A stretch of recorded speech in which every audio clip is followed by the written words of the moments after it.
Okay, hello everybody. Welcome to this commentary on not exactly the first album I released, but the first collection of music that I compiled in regards to, just having all of it in one place, right? Because it's the earliest of my music here in this collection. Um, I thought it would be nice if I decided to do some commentary on the albums that I made over the years. So, what I was thinking of doing is I would just go ahead and, there were a lot of different ideas I had for doing these commentaries, and one of them was to write down everything that I wanted to say and then just read it off of the script. But the issue with that is that what I had to say kept changing, and I tried to rewrite it over and over and over and over and over and over and over again, and it didn't work out. So honestly, I just decided I'm going to put down some notes, and I'm just going to ramble incoherently, and probably with a lot of pauses. And if you would like to listen to that, you may.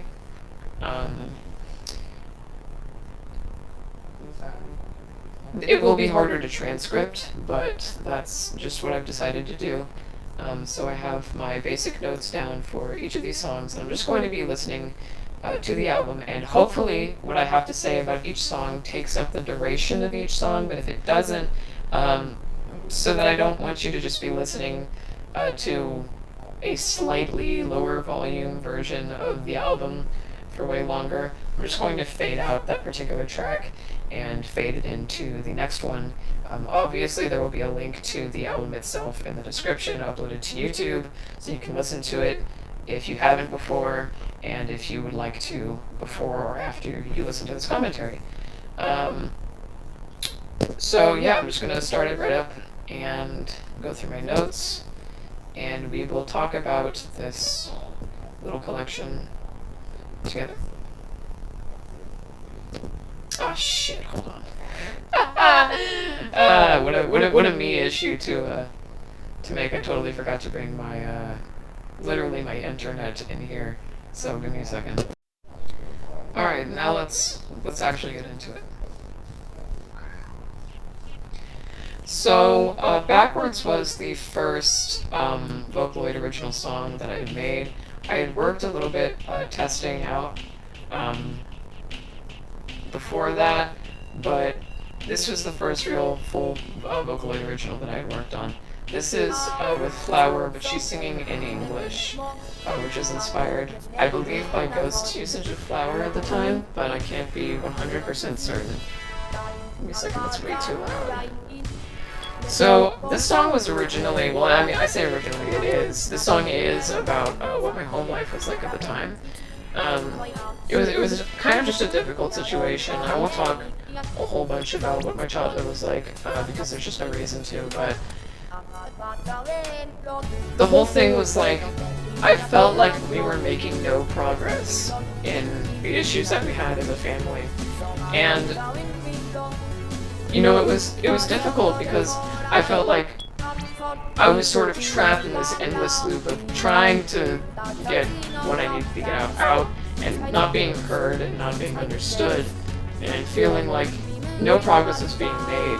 So that's sort of where the idea of it constantly be moving backwards, quote unquote, came from.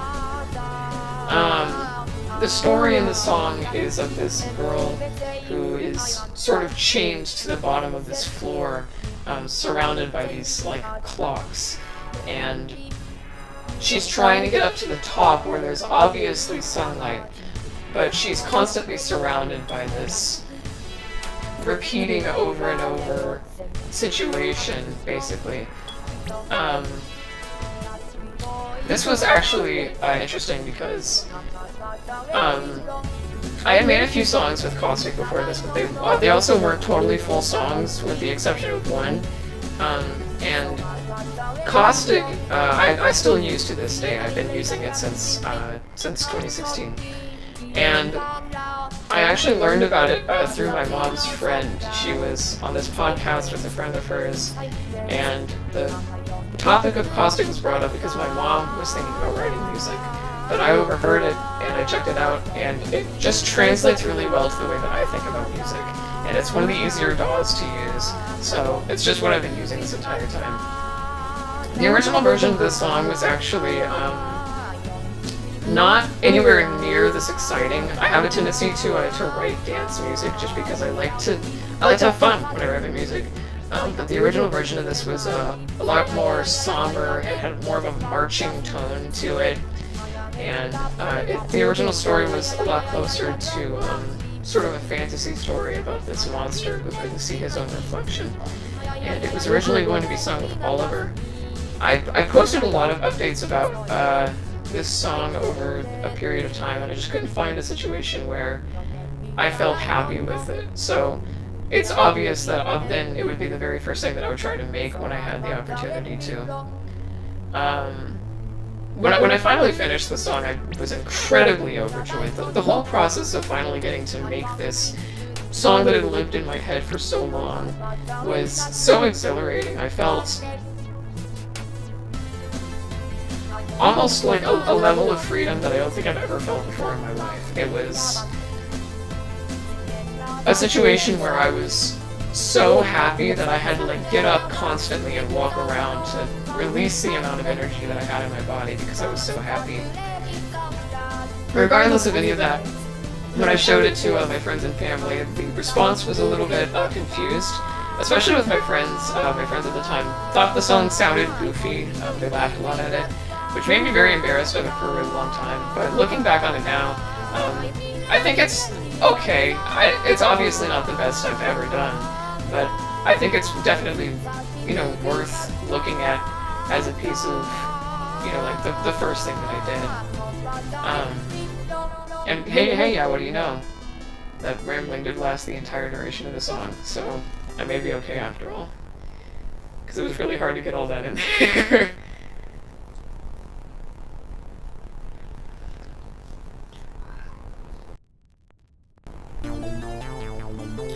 So, if at any point in time you've ever heard 789, which is a song that came significantly after this, I say significantly, it was months after this, you might recognize this. I reused this project file in 789, which is very funny, because 789 is an infinitely better version of this song. I honest to God don't think I even liked this song while I was making it. It's just not a very good song.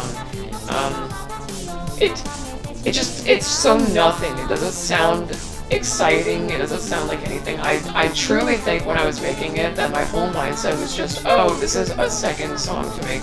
I didn't really think at all about whether or not I actually enjoyed what I was doing or if I appreciated the music from my own end at all. One of the interesting things about the songwriting in this song specifically, though, is that, well, a lot of my music had earlier on more ambition towards the songwriting aspects of songwriting. They were a lot more complex and had more working parts to them.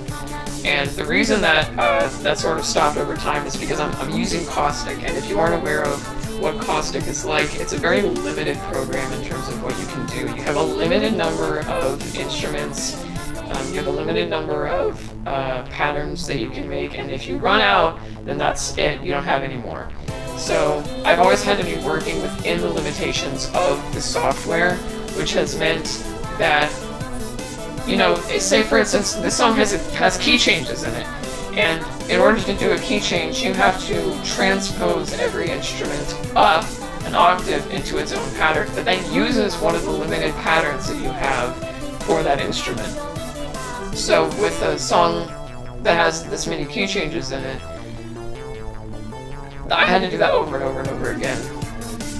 And later on, I would sort of come into the limitations of the software more, and my songwriting would sort of build around more of the simplicity, trying to do what I can in those limited steps. That's sort of why a lot of my music has this very repetitive feel to it. I get accused of the repetitive, well, I say accused, I get complaints from loved ones about how repetitive my music is, and I've never had an issue with it because I listen to a lot of dance music, and dance music is very repetitive, but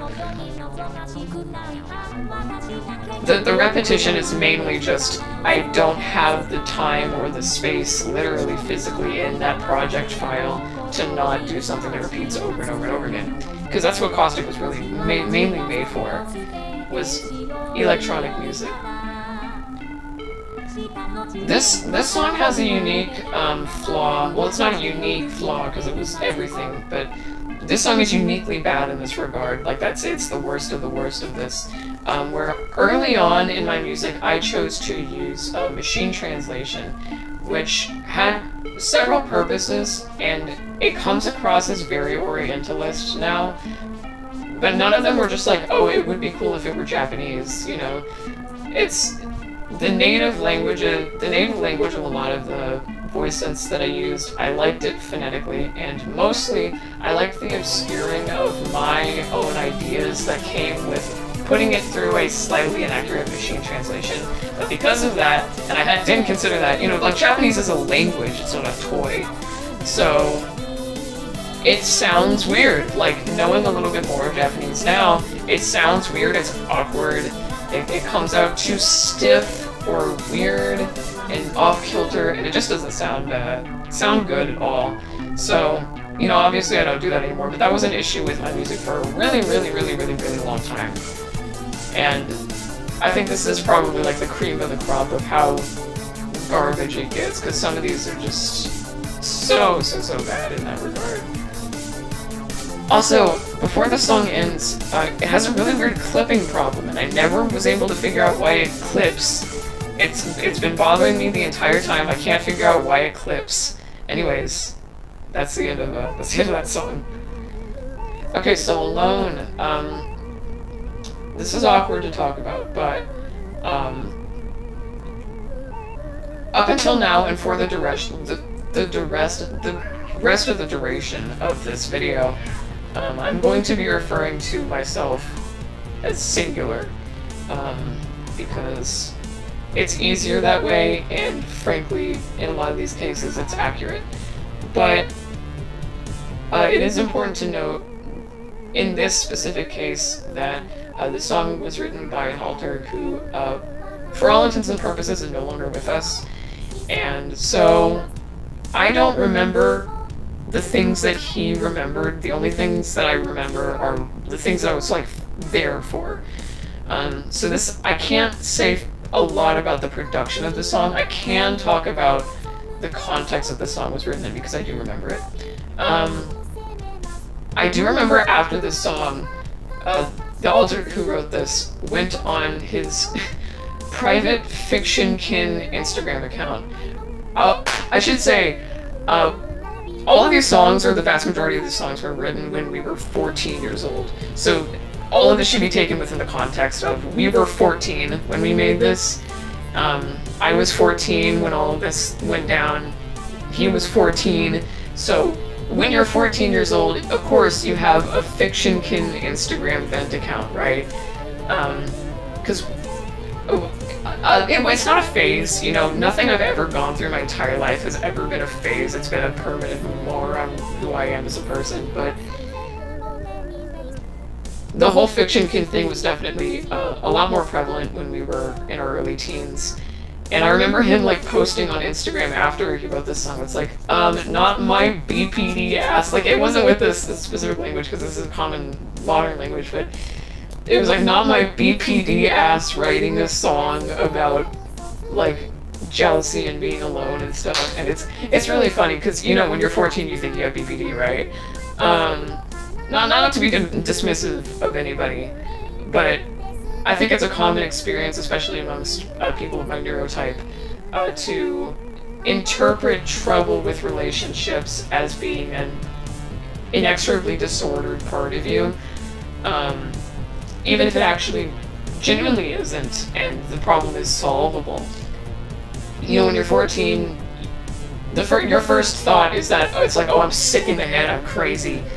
And not that, oh, this is an issue with me being young and confused and lost. The rest of the lyrics of the song never got done. I'm sorry, I'm going way off topic now. For some reason, after that one point that you just heard, there are no more lyrics in the song. I don't remember why that is. I just know that the rest of the lyrics of the song never got finished. They were written down somewhere, that I do know.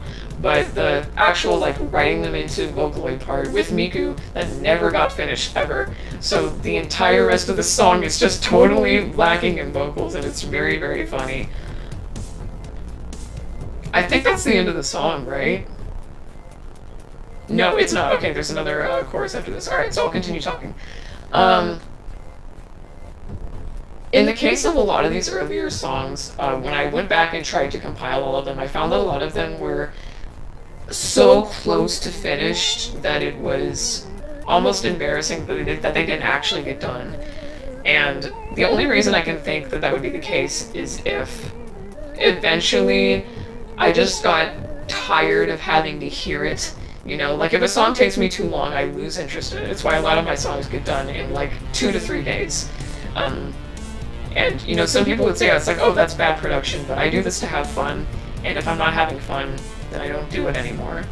And in a lot of the cases I think of these songs that get just abandoned at the very last minute, I feel like, you know, it also could be like the PDA thing, where it's like, I don't want to do something that I feel like I'm forcing myself to do. So, in the case of a lot of these, I have a feeling that it's just, they got dropped last minute because I couldn't stand them anymore. And I have a feeling that was the case with this one, probably for sure, especially because it wasn't written by me specifically. And I found the whole thing a little bit silly, so it wouldn't surprise me if that was the case, to be honest. Aside from all that, I don't remember anything about the actual production of this song. So. Connection is another song that I gave up on right at the end, and because of that, the actual VSQX didn't get exported. So you can hear the melody of where the vocals were supposed to go, but there are no vocals because I didn't finish the vocals right. The way that we, I say we, I did say that I would refer to myself in the singular person. The way that I write musical, like, melodies for lyrics is that it happens inside Caustic. So the thing about the thing about writing the melodies for the lyrics is that I'll do them inside Caustic to make sure that they're on time, and then I'll export that into a MIDI file and then bring that into whatever software I'm thinking of using for that particular song. So there's always an instrument within the project file that is acting as a stand-in for the vocal melody. And in the case of Connection, that got left in because we never finished the VSQX, or I never finished the VSQX. So in that way, there was no reason to take that part of the song out. So now you can just hear the very bare bones melodic structure of where the lyrics were supposed to go. And they very obviously are meant to be lyrics. I think the song is probably the best one on Directive from a technical perspective. I wouldn't say it's anywhere near my favorite off of the collection, but from a production perspective, objectively, it's probably the best. I think the mixing and the mastering is the best. I think the instrumentation is the best. But I think it's lacking in a lot of the soul of the rest of the album. Again, there was a point in time where I felt like I was just writing music for the sake of having music to have been written, which it's not like I didn't enjoy that or that I didn't have fun doing it, but I've had significantly more fun when I'm doing things that I actually want to do. And as such, again, I feel like this song lacks in a lot of soul, where it makes up for technical skill. You'll also hear throughout the song that there are some samples that are not music samples, they're just random noises, and that would become a theme for a lot of my music going forward is what I like to call the flourish sample, where it's just some shit thrown in there to make it sound a little bit better, like an accessory on an outfit almost, just something else to put in there to grab the listener's attention, basically. The song was originally meant to feature Gallico and Mayu, but like I said, I mean, it just didn't eventually, and their voices were just kind of clashing with one another. They muddied up like the middle area of the song too much, and of course I didn't know much about mastering at the time because I was 14, which meant that a lot of noise was coming through, but it was hard to pick out any musical aspects of it. So even the demo takes didn't come out very well. Mayu would go on to become sort of a staple of my music until around 2019 or 2018, when a lot of that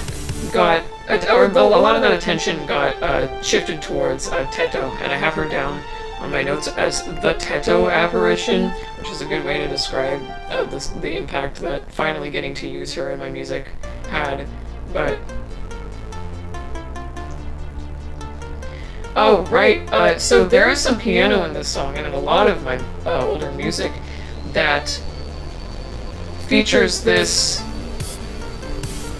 piano synth that came prepackaged in with caustic. And for some reason, the one piano that came with caustic was panned in a way that, like, the right side of the earphones would have the higher notes, and then the left side would have the lower notes. So all of my earlier music that has this piano instrument in it has that panning that just doesn't occur in any of the older stuff because I stopped using that one. And there's a key change here, and that meant that I had to transpose it up. And I don't have any more notes.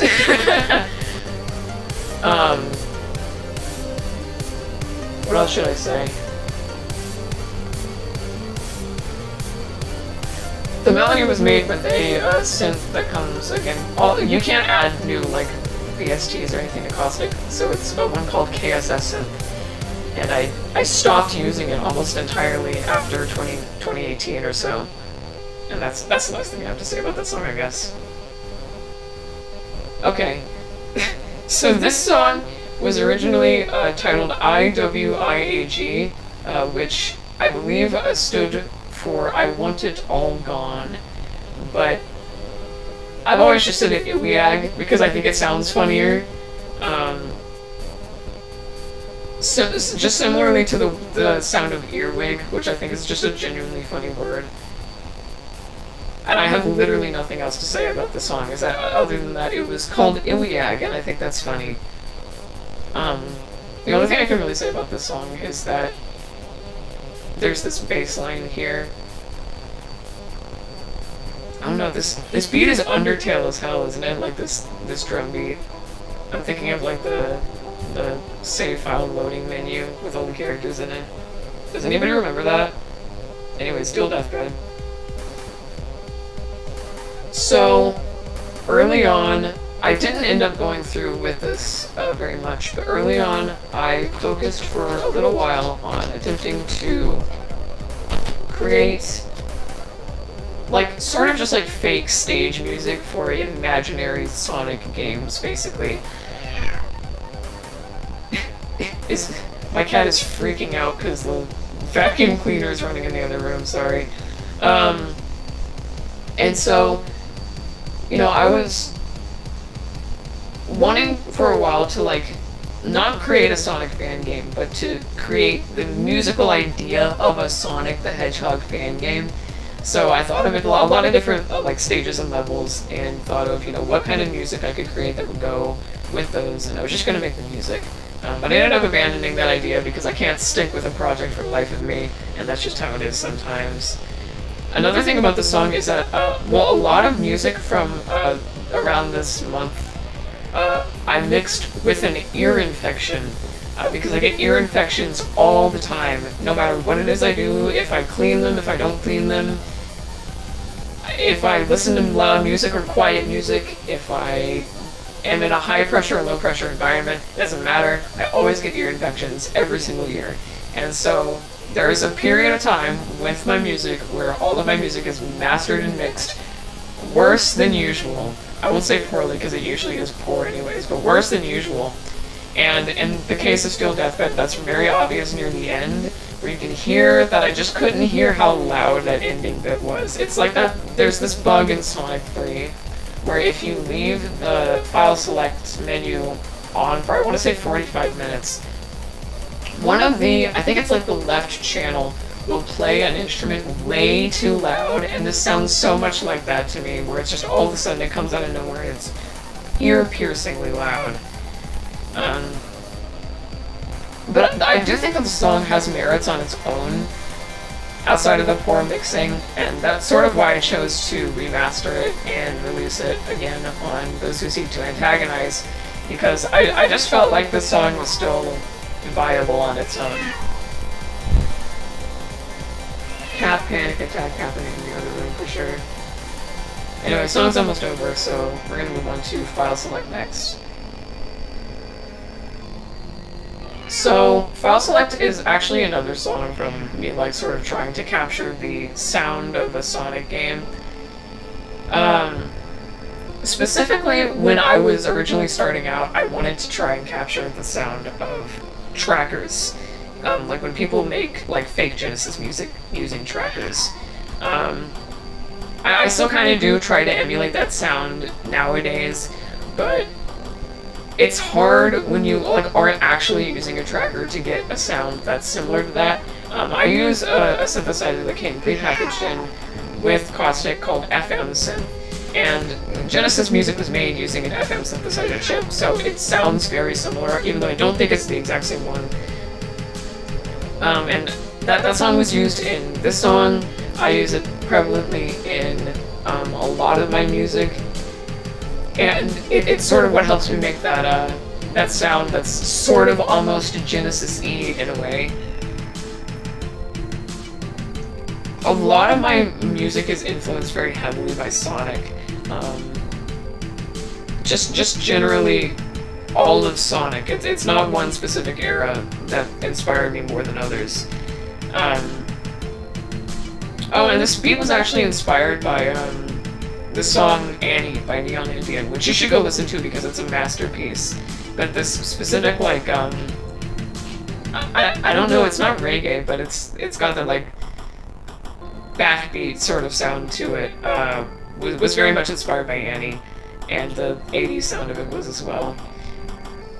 That and the fact that I was, in my very early days of music, inspired by Vaporwave, which was a music genre I was very interested in when I was 14. Actually, my first album ever, technically, even though I don't really consider it this, was one that I made when I was 13, which was entirely Vaporwave of Sonic music, and it was not very well-made Vaporwave, like it was just thrown together Vaporwave. And all of it was Sonic samples, but it's that Vaporwave influence had a big impact on the 80s sound of a lot of my earlier music.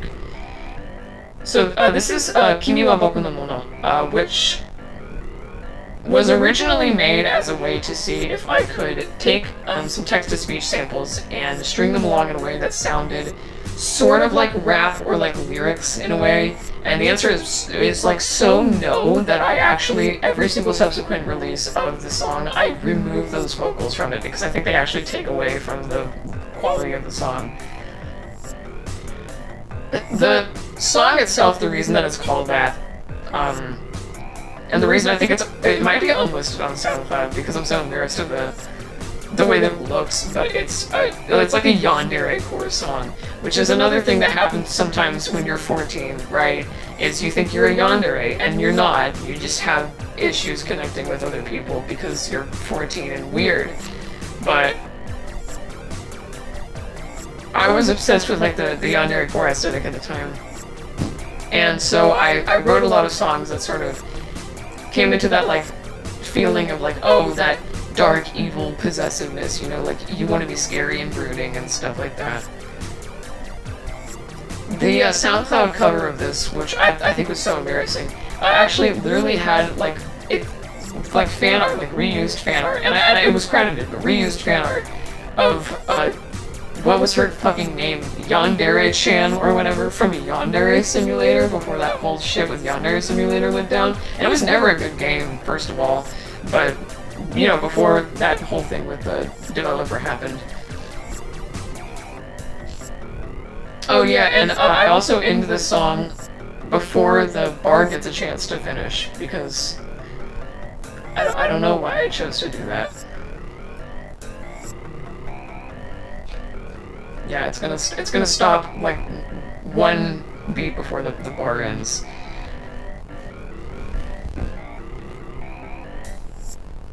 Yeah, there it is.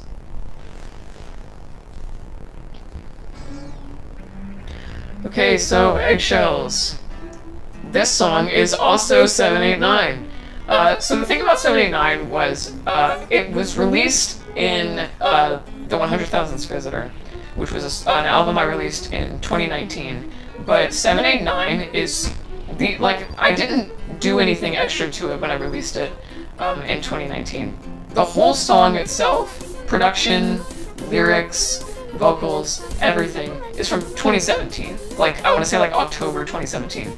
So in Eggshells, it was released before 789 was, but made after 789. So this is a reference to a song that had not come out yet. Oh, and this song also marks a change in the way that I produced music, because up until this point I had been using mostly the instruments that had come directly with Caustic, and I learned eventually that using the PCM synth you could import like sound font files and things like that, which led to me being able to utilize a pack of like Toho sound fonts, which is still to this day the primary thing that I use when I make music. And this was the first, I think, Vocaloid song to utilize that after I had switched over to doing that a lot more, because it offered me a lot more creative freedom, and it just sounds better with the type of music that I make. This song also features samples from a website called Patatap, which was a sort of gimmick or novelty website where you would press keys on the keyboard and it would make noises. They actually publicly released the samples, and I got them in a zip file and used them in this music.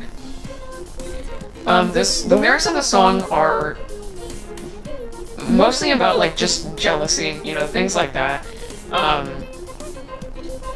Sort of the feeling of like losing somebody to somebody else and thinking of that as like a slight against you as a person, which I think is, you know, in retrospect, silly, very silly, but I think it made for some pretty good lyrics actually. This song was actually originally also supposed to be released with a PV, which was going to have Miku with like a cracked egg on her head, and the lyrics would come lyric by lyric, like word by word, over her face, which was extremely hard to do because there are some longer words in this song. As well as like that clashing with, or not clashing, but it meant that I would have to write a lot of the lyrics down, and I got kind of exhausted with that because I had to write a lot of my lyrics down for. There was this very prolific moderator of the Vocaloid Lyrics Wiki, who would occasionally, well, every single time that I would release a new Vocaloid original, would ask for the lyrics, which meant that I would have to write them down every single time. And I really appreciated that, but it meant that in a lot of those cases, I had to go back to a song that I was already done with and rewrite those lyrics again. And by that, there became a point where I was burnt out with that. Anyways, this is not that song anymore. This is VYI. So VYI was literally just a key smash name. All of my project files in Caustic are key smash. I don't give them any sort of particular names. I don't date them.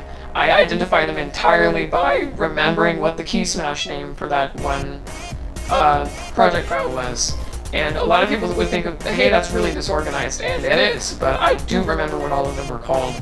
And I just didn't bother changing the name of this one. I think VYI sounds okay. This song samples a song called Backstage by Garrett Williamson off of the album Beat Demon, which you should listen to. because for an indie album released by an 18-year-old, it's like really, really crazy good. And Backstage was my favorite song in the entire world at the time that I had made this, so this is a sample flip, basically, of that song. The Beat Demon, I think, it didn't have a major impact on the way that I write music, but it had a very large impact on the way that I think of music, because I got to sit there and just sort of dissect these songs that I enjoyed so much and think about how they were made from a production standpoint. And I don't think that I had, with the exception of possibly Sasakura UK's music, had ever done that before. So, you know, that album, on top of just being, like I said, it's good, you should listen to it, was influential in that way. And I think I was like 11 when I first heard it, so it had some time to ruminate, basically. So near this part, there's going to be a weird, like, build-up section that actually I hated so much, and I still don't like to this day, that there's a version of it that probably no one will ever hear, but I literally went back in post after I released this collection and just fixed it so that I wouldn't have to think about how much I don't like the build-up of this anymore. And I just fixed it for me. I probably won't ever release it, but it's just like a couple of rearrangings of the samples so that it doesn't sound so awkward anymore. Another thing about this song is that it was actually slowed down in post, so you're gonna think to yourself, possibly, hey, this sounds like it should have been a little bit faster. It probably was originally a lot faster. Because most of our music at this time, again, was inspired by Vaporwave, which meant that a slower, more grinding sound was more desirable, basically. So a lot of our music was slowed down in post. Some of it, as you'll hear later, was slowed down after it was posted, like it was taken down, slowed down, and reposted. There was also a part over there a couple minutes ago, or I say a couple minutes, like a minute ago, where there should have been some Bit Crusher, and Bit Crusher will become very prevalent in my music later on in my discography. So as we're talking about these albums, that will become more and more noticeable over time until I use Bit Crush in almost everything I do now. I can't help it. I love the way that it sounds. So this is around the end of the song. I'm just going to let it finish up, and then I'm going to go to the next song should be Don't Want No, and so I'll talk about that.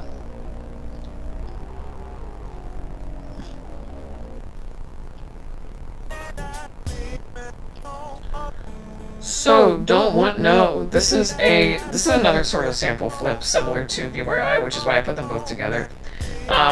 This one is specifically of the song No Scrubs by TLC, which is where the name comes from. The sampling in a lot of my earlier music, and frankly a lot of my music in general, was inspired by Daft Punk, and the way that these samples were flipped in both of these songs was inspired by a song of theirs called High Fidelity, which featured, I don't remember which song it was, but it was a song in which they had taken all these tiny chops of it and rearranged it in a way that it sounded so radically different from the original. And I just wanted to emulate that in a lot of my music because I found it interesting, and I knew that there was a lot of merit in that sound. I chose No Scrubs specifically because of its correlation to the song Quartz Quadrant, or not the song, but the Quartz Quadrant theme music from Sonic CD. The Good Future theme music in Quartz Quadrant sounds, in the intro, very similar to No Scrubs by TLC, and if you go and you listen to both of them, you know, that's obvious, anybody can hear it, and so that's why I chose to use it, because you know, this song actually was also slowed down. I don't know if I slowed it down in post on SoundCloud. On SoundCloud, I think originally it had a different cover as well, so I might have reposted it, because the second cover I do remember, and I remember making the second cover. So at the time, for our music, we used like this little Sona of this guy with a TV head, because TV heads were big at the time, and it was a TV head with the Sega Saturn logo displayed on it. And I do remember that the cover art for Don't Want No was like a TV head girl on the ground, and I put the Sega Saturn logo on it. And I think I drew like a little heart in the corner, and then that's the cover art for this song. I don't know what specifically the prevalence of the Sega Saturn logo was outside of just that it looks cool. But I guess it kind of fits with the sound of this song because, you know, having the style of music that that NoScript is resembles in a way sort of Sonic R, which is actually interesting because the covers of these older songs on SoundCloud were heavily inspired by the cover art for "I'll Try Living Like This" by Death's Diamond Shroud, which I cannot stress enough, I didn't listen to. Like, I literally never heard until 2022, and it's my favorite album ever after I've heard it in 2022. And what's so funny about that is that Sonic R is like the most heavily used, outside of that one Silco album, the most heavily used sample thing in that whole album. So it's just very funny that there's a similarity there in both ways, because again, all of these old covers were inspired by the cover art to that album that I just never heard until recently. And by the way, go listen to it. I know I'm just like sitting here telling you, hey, go listen to this, go listen to that, go listen to this, go listen to that, but please do go listen to that album. Stardom. I wrote Stardom in, I believe, a single day. That or I wrote the chorus in a single day. In the kitchen. Literally while I was making myself a turkey sandwich. I remember this so vividly. I had just gone on like a tirade to my sister about some sort of political thing that I was thinking about. And it was like philosophical and political at the same time, but in that 14-year-old way where it's like, dude, we're all on like a planet floating in nothing. And then my sister left because she's like, what, 8? And I sat down and I made myself a turkey sandwich, and the lyrics were just sort of coming to me, so I wrote them down on Notepad, and then I came into my room and immediately started writing down the song. And so I think most of it got done in that same day. A lot of the lyrics of the song were also inspired by the book Timequake by Kurt Vonnegut. I don't know if I even got Timequake, like, quote-unquote got it, or like in the sense that I understood it. I just remember that I found it poetic and nice to read, so a lot of the lyrics of the song were inspired by that book. The warning of this PV. Alright, so there is a note here talking about the PV for the song. It's one of the only songs I've ever released that has a full PV. And for some reason the warning at the beginning is very dramatic, very intense.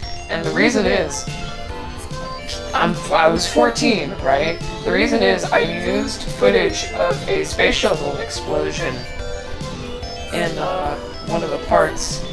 And, like, people died in that shuttle during that explosion. So just, like, real death footage in the PV.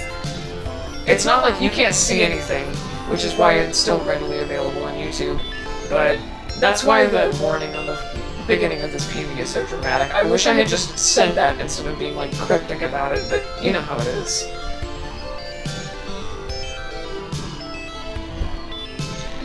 One of the things about this song is that the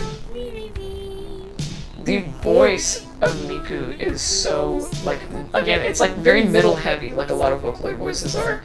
And I didn't know at the time that the vast majority of Vocaloid producers will increase the treble of these voices so that they'll cut through the music.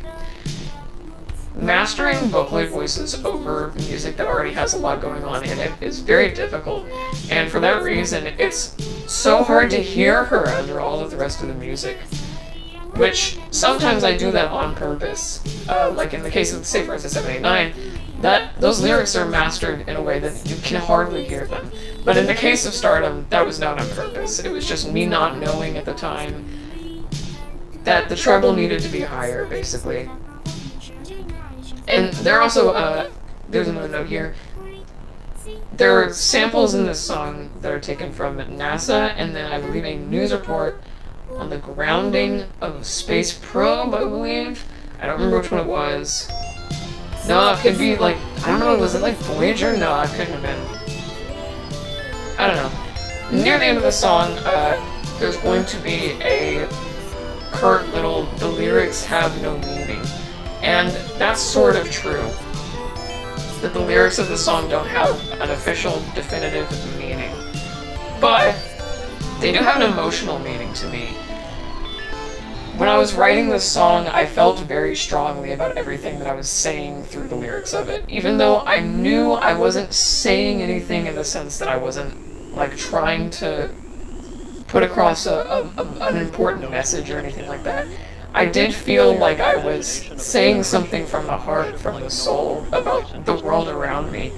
And in retrospect, it seems like it's mostly about, quote-unquote about, if it's about anything, the way that we as a society treat things like fame and accolades. Yeah, accolades is the word I was thinking of. The way that we as a society treat success and fame in people, and how it sort of just erodes away into nothingness, especially within the music industry, where you can only have a legacy for as long as the people who are around to remember you. And only for as long as they live.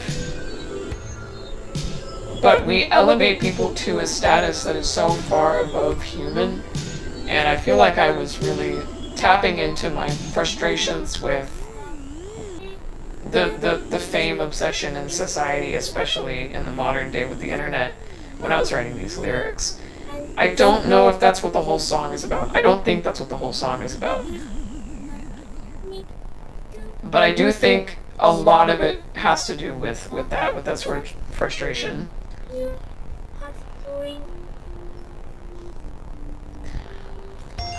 Right, so at these breakdown parts in the PV, for some reason, VideoPad, which is the video editor I've been using since 2016 as well, froze and would not display what the fucking actual lyrics were.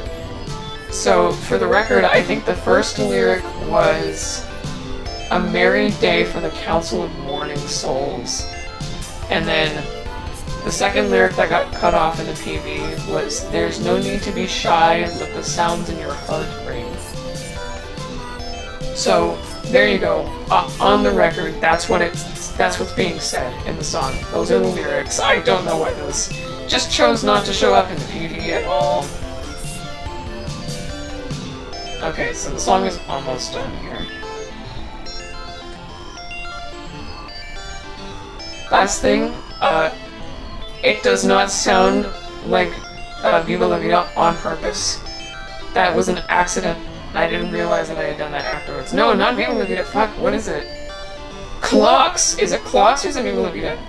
One of the two songs. It accidentally sounds way too much like.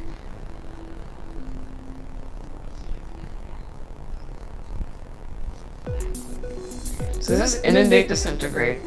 This is another one where I was sort of trying to emulate the feeling of a Sonic fan game. Specifically, I wanted to try and emulate like the empty, cold, desolate feeling of some water levels. You know how some water levels will have you just like swimming in an infinite abyss, and it's just kind of frightening and almost claustrophobic, but in an empty and infinite sort of way. I feel like that's especially true with Sonic games because Sonic can't swim, so when you're in the water, you're not only going through that, but also this intense fear in the back of your head of drowning, especially because that drowning music is so stressful. So you're dealing with this like endless wading through water and then also this fear of drowning. And I was so captivated by that aesthetic and emotional feeling that I tried to emulate it through this song. That coldness and that emptiness, while also coming across as like it's like a warning almost, like a haha, don't die, you know? I don't think that fully came across, but that is sort of what I was thinking of when I made it.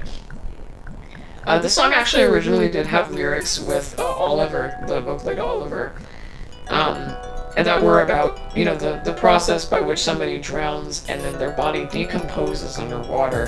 But I felt like it was taking away from like the desolate atmosphere of the song, so I just didn't end up including those lyrics, and now I don't remember what they were, so, you know, This song also has a lot of inspiration from classical music. Not from any one piece, but just the sound of classical music, which I do think that does come across. The cover art for this song, I remember, so in Sonic CD, a lot of the covers for Sonic CD featured this very beautiful, ethereally gorgeous rendering of Metal Sonic, where the way that the metal on his body is like shaded and colored is so captivating, and it has this moon-like quality to it, and I tried to learn how to do that so that I could draw the cover art for this song. I don't think I did a very good job, but the pillars in the background of the cover of this song on SoundCloud are meant to be metal in that way, and that's why I shaded them in a way that was inspired by that. Here's the ending part of the song. The ending part of this song, On God, is the best part of this whole song. I'm just gonna let it play.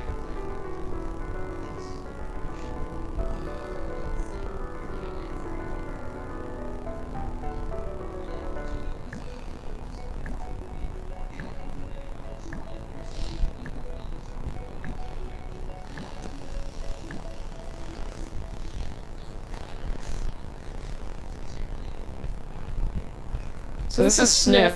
It is pronounced Snip, not SN1P. I wanted to release this song originally. Like, as a song, it was originally going to feature Gumi and be a full song, and I was going to release it. But I ended up choosing not to because it just kind of felt, I don't know, awkward. It's too busy. There's just something off about it that I didn't feel worked, and I chose not to release it. I chose to move on to greener pastures, basically. This is the most fucked song on the Bandcamp version of this album. So, for the Bandcamp version of this album, I cannot go back and fix this. I'm not kidding. I don't have the hard drive that these songs were on anymore. I can't go back and fix this. But, for some reason, the Bandcamp version of this album, I used the incorrect archives of these songs without a lot of the stuff in them. Like, without a lot of their vocals, without a lot of their samples, and for this song specifically, there is a section in the middle that is entirely sampled, which in the Bandcamp version of this album, no shit, is just dead silence for a minute. It's so bad, it's so bad. This is why I always say, hey, go listen to the YouTube version of this album, because until I get that hard drive back, I can't fix that. There's no way for me to fix the 1 minute of silence in this song. It's horrible.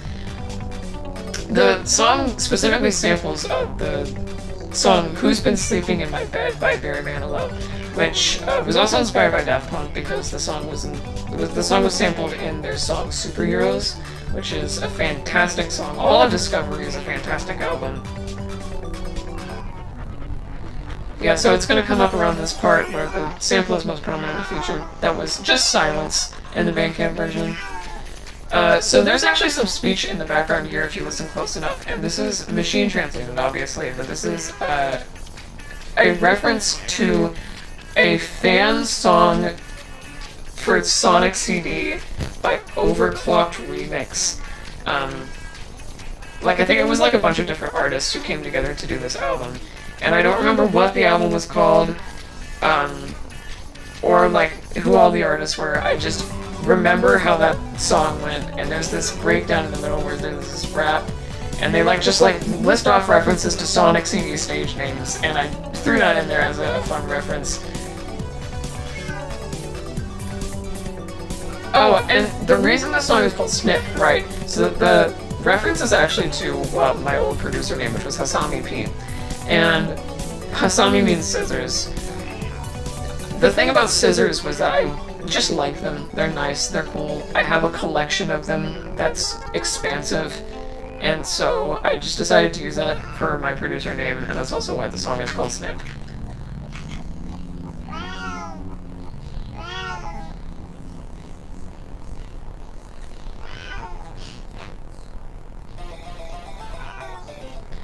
Okay, so this song has a major flaw, which is that I don't know what the lyrics to it are.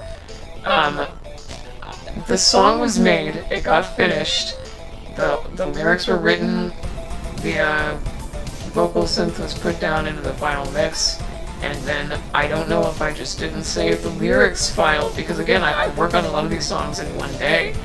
I don't know if I just didn't save the lyrics, but the lyrics didn't get, like, saved properly anywhere. So now I don't remember what the lyrics are, and because the mixing is bad, I can't tell what they are. So there's no lyrics to this song that are correct and accurate. The original version of this song was originally... Why did I... That's redundant. The original version of the song used Mako English. I chose to use Fukase instead because I thought his voice fit better with the song. And then the only other time that I had ever used Mako was in a cover of This Machine by Julian K, which is the Team Dark theme song from Sonic Heroes. And I didn't put that cover on this album, but that was the only other time that Mako ever got used in my music. So the mixing in this song, I do all my mixing in Audacity because there's something wrong with me. Fun reference to Ultra Kill. But when I would master Vocaloid vocals back then, it was very heavily inspired by Sasakuna UK and the way that he would do it. I would take the track and then I would duplicate it and shift it by a little bit to give it this sort of like metallic, cold sound. And I would put another layering of it under that where the octave was shifted down, and then I would mix that under. So it would give it this sort of warped, even less natural feeling to it. But it fills out the song in a very weird way, which, again, muddies the middle of the song. It makes it sound bad.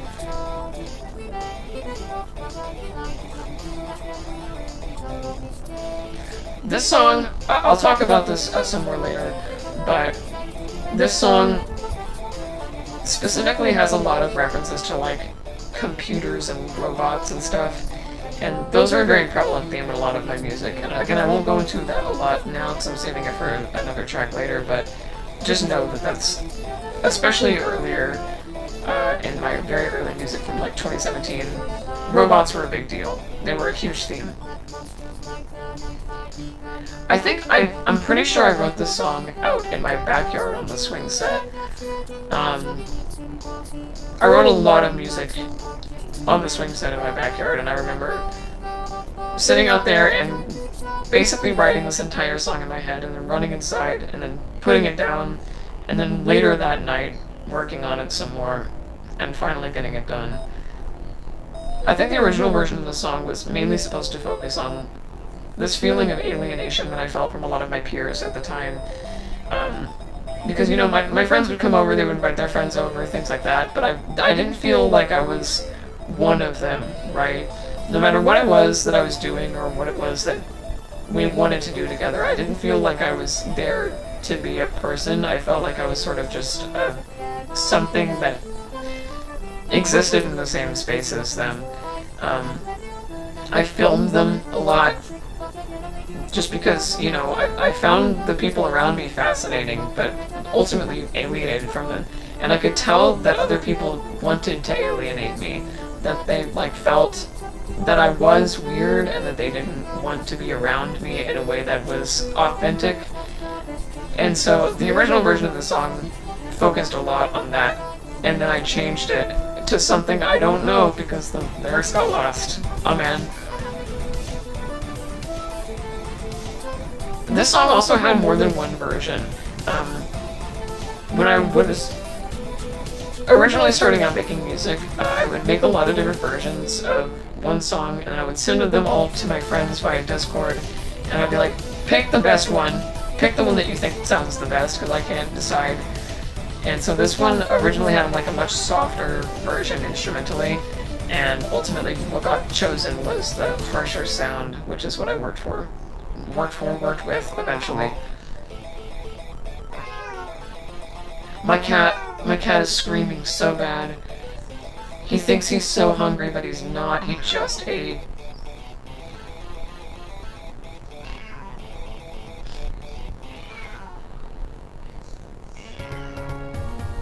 So, Tada is an interesting song. This song is way too long. I wish it was shorter. I don't know how I'm going to talk for the entire duration of this long-ass song. This may be the one song that I have to, like, cut down for time or fade out into a different song.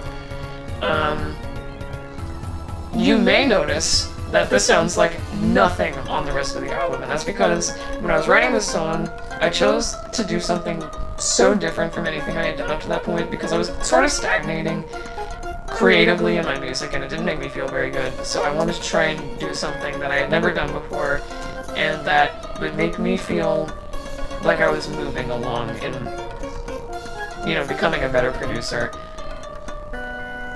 I don't know if I succeeded, but that is sort of why I chose to do something that was totally different. Another reason is that I don't know how many people remember a selfie lab, the, like, selfie doll, like, digital doll brand, has been used for a lot of different games, like Tinier Me and Konoha Play, but they're called Selfie, and Selfie Lab was a Flash emulation of that. That is, all of them are currently lost with the exception of a program called mSelfie. But I was making one of them, and I made this one specific one that just had like a specific sound in my head, and I was writing that sound as I was doing it. And I was originally going to use that selfie as a cover for the song, but I chose to go with like the legs thing instead. So this song does use Mayu. I said that she would become more prevalent, and, well, she is in this song. I chose, instead of, in the program, processing the vocals in a way that made them sound more robotic, to run her voice through Melodyne. And I used a lot of Melodyne early on in my music. So it's run through Melodyne, which is why it sounds kind of distorted. And also why she hits notes that I didn't intend for her to hit.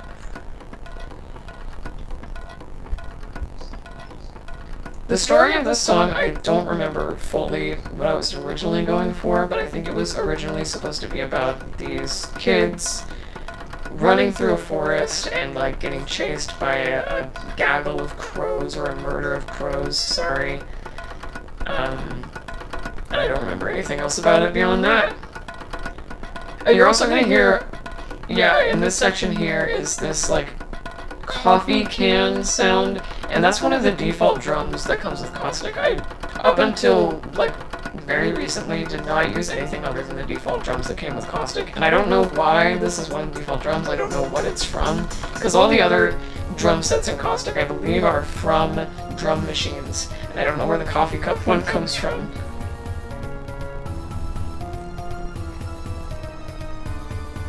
This song was also, I'm sure you can tell, because of the poor mixing on the vocals, mixed with an ear infection. So everything in the mastering of the song is totally fucked.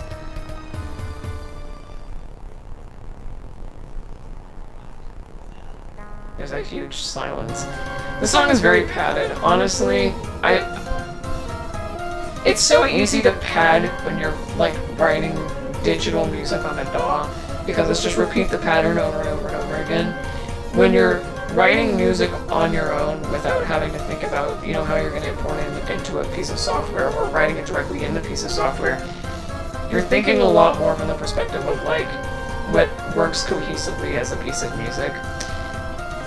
And that can kind of get abstracted away when you're dealing with, like, patterns on a digital audio workstation. So there's just a lot of padding in this song. I don't have much else to say, but the song's almost over, so.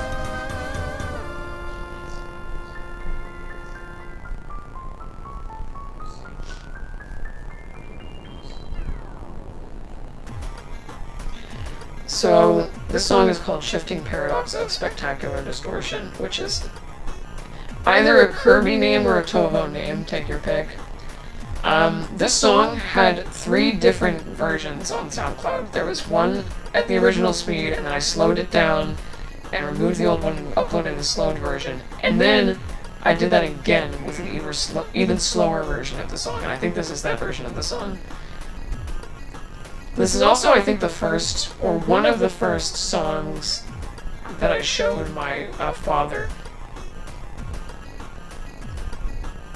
I remember him thinking that it was like cool, you know, but I showed my father a lot of my music early on, and his opinion of it sort of affected the way that I chose to do things. Like, say for instance, this song, because I did not use, until way later, did not use the metronome tool in Caustic, I couldn't tell where the beats were supposed to start and end, and where the melodies were supposed to go, which led to the chorus section, quote-unquote, of the song coming slightly too early, which my father valued a lot. He thought that it made it cooler, and I was like, really? That's crazy, because I did that on accident.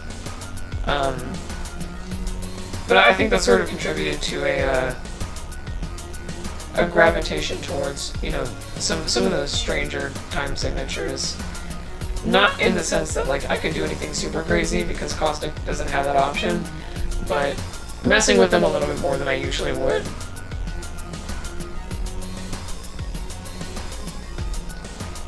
I honestly think that that's the only interesting part of this song, really, is the fact that the chorus starts just a little bit earlier than it should.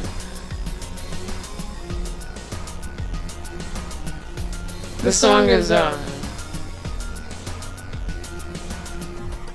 don't know what they're called. It's not arpeggios, because those are a specific musical term, but it uses a lot of those, like, sounds, where it sort of, like, jumps over a bunch of different keys repeatedly, and I've used that in a lot of my music for a very long time, but this song is almost entirely comprised of them. There's also the bass. The bass, I think, is so important in a song, and I know everyone says this, but it totally recontextualizes the song based on what the bass sounds like. And in the case of my music, the vast majority of my bass lines are inspired by an artist named Sina Mota. God rest his soul, but the sound of his bass in his music was so captivating to me, because it gave his music like a melancholic yet off-kilter feel that I used in a lot of my music, and I still do use in a lot of my music to replicate that feeling. And that's the case here as well. Help me, I don't have anything else to say. Oh no! I don't want to have to skip past one of them, but not like the rest of them. Okay, I think it might be ending in like a minute, so I'll try and find a minute of something to say.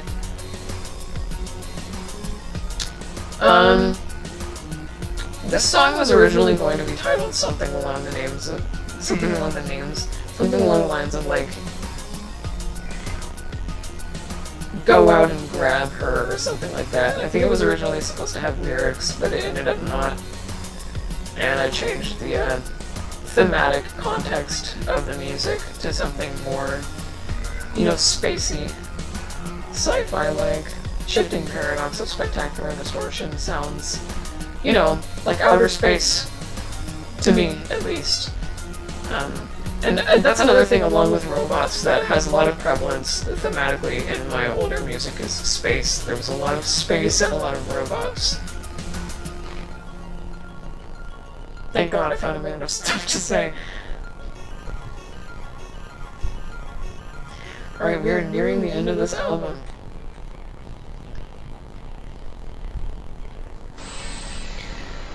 This one has a very interesting, well, to me it's interesting story behind it.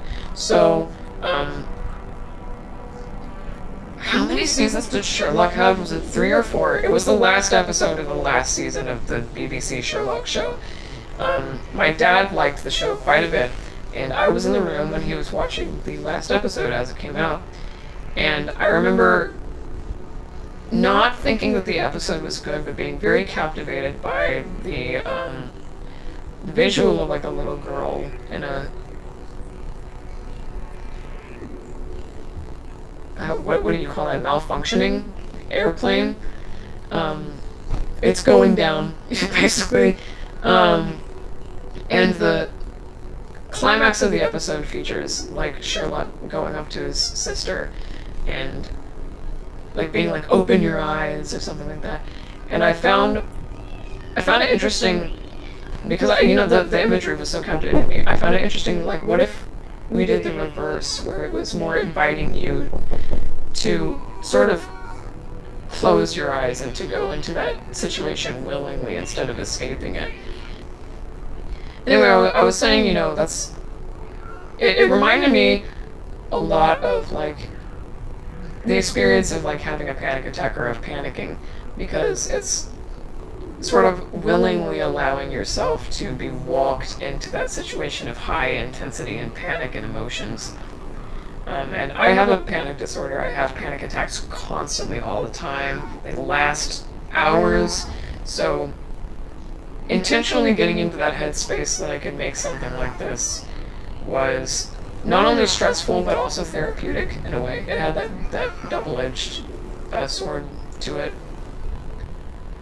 The song is also, it uses plunderphonics as a method, which I know plunderphonics doesn't necessarily refer to music that is entirely samples, but the song is all samples. There's not a single part of it that's not a sampled piece.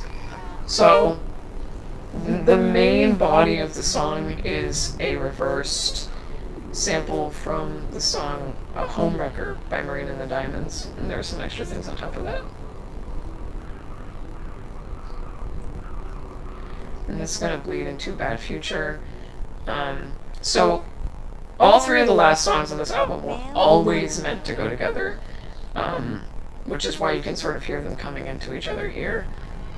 It's not because they have anything like thematically to do with each other, but just because they were just kind of all supposed to go together and sound the same. At the end of an album, I didn't at the time intend for the album to be Directive or called Directive, and I didn't intend for it to have the songs that it has on it. But they were intended to go on an album together. So Bad Future is actually one of the first songs I ever made. Not one of the first songs I ever wrote, but one of the first songs I ever made. Right when I was starting out with Caustic, I made this song. And this is another song that is entirely sampled. So that's Quartz Quadrant, Good Future, reversed. And then I believe that literally is the Amen break as the drums. And then Backstage Again by Garrett Williamson, a part of it that is bass filtered and then reversed as well. And that's also the first song that I ever sung on. You can hear my vocals in the background. My dad thought that I sounded like Kate Bush, but I was inspired early on vocally by Marina and the Diamonds, which is part of why they were meant to go together. Also, this song, I can't remake it. It's too good. I physically cannot figure out how the pieces fit together in the way that it sounded as good as it did. This song was originally set as like a video, and I don't have the music videos for these songs anymore, but it was originally set to clips of the Sonic OVA, specifically to clips of Metal Sonic. And that's also one of the reasons why Sonic CD was so prevalent in the song, was that it had connections in my head to Metal Sonic, and that was what the lyrics were sort of riffing off of, was that sort of experience of being that character. I wrote from the perspective of Metal Sonic in that song. And Bad Future then here, you can hear it now, bleeds into Directive. It bleeds literally into the beginning of that song, and I've never stopped being proud of the way that it sounds.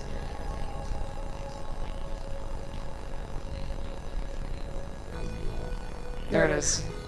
Ugh. I don't know why I've always been proud of that. Anyway, I have so much fondness for this song, despite the fact that it's literally not good. I don't think that is specifically the preset, but the song was originally made using a preset called, in Caustic, called Wally, and I think there's something so genius. I'm such a visionary for using the Wall-E preset on a song called Directive. That's just so funny. So yeah, I'm gonna talk about this now. Robots were such a huge deal in my early music.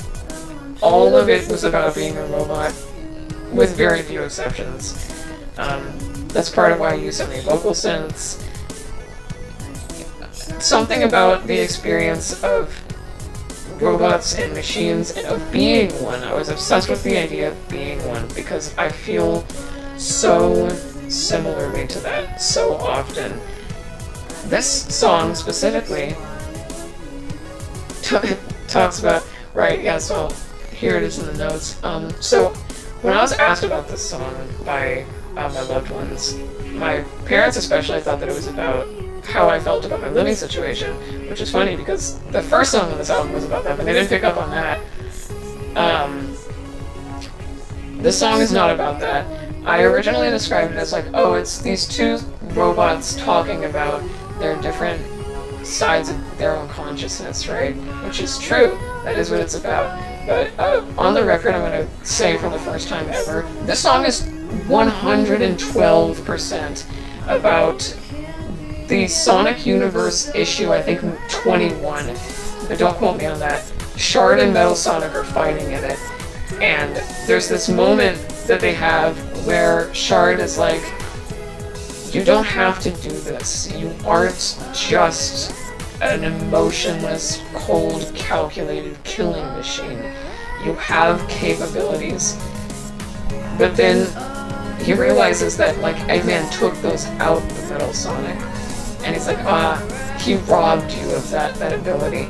And I found that distant and unempathetic, and I remember thinking to myself, it's like, I was rooting for Metal because he was being deliberately misunderstood by somebody who thought of themselves as above him, as above his very consciousness.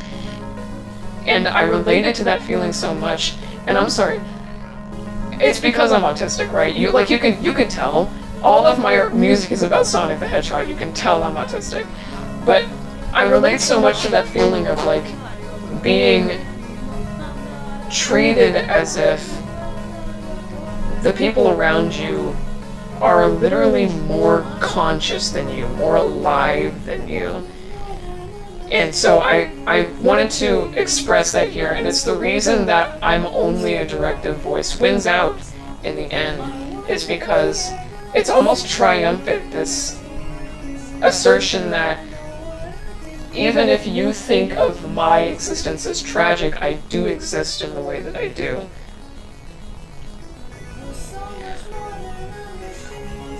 My mother's friend heard this song for the first time and said, you know what you should do next time? And I was offended, first of all, on so many levels by this. And it was like, you know what you should do? You should send me the vocals for your music next time, and I'll do some music production magic on them and make them even more on pitch. I'm like, are you saying that I should have fucking... Are you saying that I should have, like, auto-tuned my voice? And he's like, no, that's not what I'm saying. I'm like, yeah, that is what you're saying. You're saying that, like, it's not music production magic. You literally listened to a song I made from the ground up and had vocoder in it. You don't think I know what autotune is? I know what autotune is. I'm not gonna autotune my voice. Dude, that's not the point. The whole point is that there's a natural voice and an unnatural voice. Grr, it made me so angry.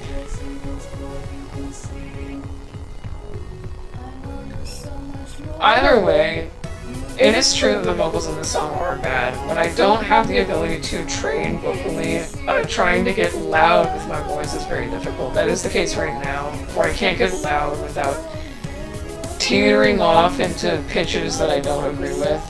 And I didn't have much vocal training at the time, and I don't anymore, because I don't have a chance to record a lot of my voice anymore. So it is true that the vocals are bad. It's just, that's not the point. Making the cover for this song and subsequently this album was very fun because it was inspired partially by the cover art for R+7, but I did not know what R+7 was. I didn't know who One of Trick's Point ever was outside of knowing Chuck Person, right? which was Daniel Lopatin's other side project. So I had just seen the cover art, and I was like, that's some cool art. I didn't even know it was cover art to anything. Go listen to Arthless 7. Yeah, and so I think it was in 2020 that I chose to finally compile all these songs together and make an album out of them and just release them as these songs were meant to be heard. And being able to go back through these songs and listen to them with a fresh understanding of their machinations, basically, where my own process even isn't so much a mystery to me anymore, was very, very fun. And I wish I had more music so that I could do it a second time. I might release an album of, like, unfinished stuff, just sort of recapping the stuff that I did but I had never released under the name of BIOS. But until I get my old hard drive back, this is basically the testament to that era of my music when I was still going by that name. I want to thank you for listening to this whole album commentary, because I know it was probably a little bit obnoxious. And I want to thank you for taking the time to wonder about, what my thoughts on this and what my thoughts on my own music were. I know that I don't have literally an audience to speak of, so if you're listening to this right now and you heard all of this, thank you so much. I can't explain to you how much I appreciate that. I am working on new music. It'll come out eventually, I'm sure. I don't work on things at the same rate that I used to, because I'm much more of a perfectionist about it now, and I'm more concerned with getting things to sound a way that I find acceptable. So it will probably be at some point within the next, 5-6 months. Next album on the list of ones that I want to do commentary for is going to be Made For You With Love, which is another collection. It's not actually, it wasn't released as an album the first time around. It's 2 mixes that I made put together into one collection. So that'll be the next thing that I talk about. Alright, well, thank you so much for listening, like I already said. And I will see you in the next album commentary whenever I decide to do it. Goodbye.